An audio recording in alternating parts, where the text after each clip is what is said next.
केवा जी क्या? अरे हम बिजली विभाग से आवा आवा तनी मीटर चेक करे के रहल चेक कलो। अच्छा का मीटर बा? आइल बड़ा मीटर चेक करे, लाइन छांटने के रह। रितेश सिंह। अरे यार तो लाइटिए कट गई। का जी? लाइटिए कट गई। अच्छा आई अबे आवेला।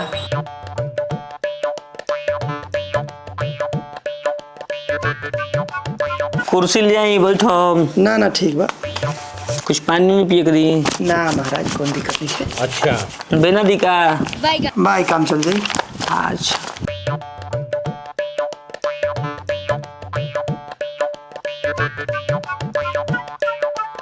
हाँ आ गई। ठीक है।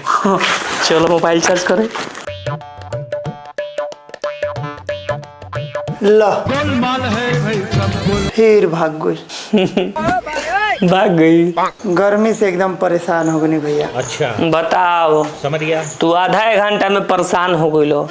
तहन लो जौन दिन भर में 70 हाली 75 हाली लाइट काटत रहो। ठीक है। उसे हमनी के का हाल हुई जान जा कि जहिया बलिया के लोग जागल। अच्छा। वही दिन तोहार बिजली विभाग ठीक है। जैसे भागल। समझ गया। काहे कि हमहू हो गइल बनी गर्मी से एकदम पागल। समझ गया।